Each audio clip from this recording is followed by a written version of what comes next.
Good afternoon বন্ধুরা, তোমরা সবাই কেমন আছো? আশা করি ভালো আছো। আমি নিরাশা তোমাদের কাছে নিয়ে এসেছি ছোট্ট একটা মিনি ব্লগ মাংস কষার রেসিপি নিয়ে।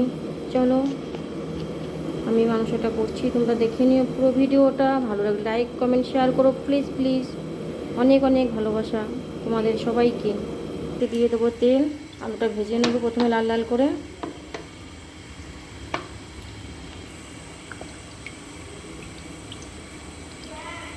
দিয়ে দিলাম তেল, তেলটা গরম হলে আলুটা ভেজে নেবো। তেলটা গরম হয়ে গেছে, এবার আলুটা ভেজে নেবো। আলুটা দিয়ে দেবো।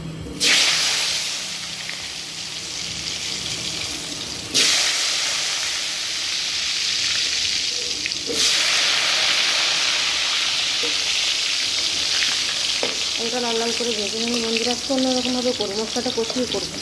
সেদিন যেমন মেখে ঝুঁকে করেছিলাম বন্ধুরা, আজকে অন্যরকমভাবে করবো। আজকে মশলাটা কষিয়ে তারপর মাংসটা করবো।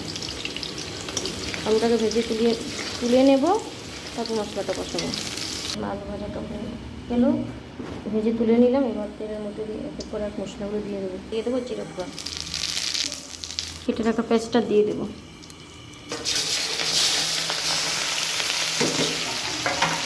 একটু ভেজে নিলাম।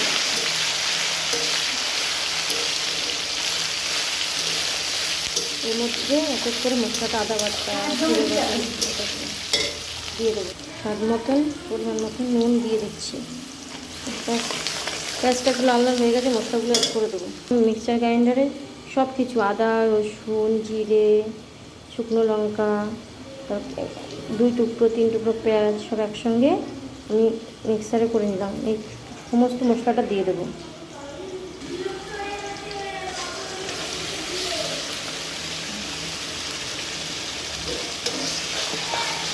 পরিমাণ মতন হলুদ দিয়ে দেবো। দিয়ে দিলাম 1 চামচ, টেবিল চামচ পরিমাণ হলুদ।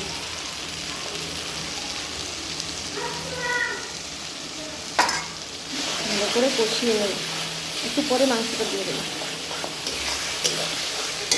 দিয়ে দেবো হালকা একটু চিনি।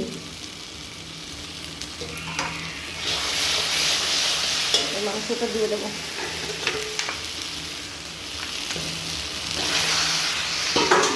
ভালো করে কষিয়ে নেব।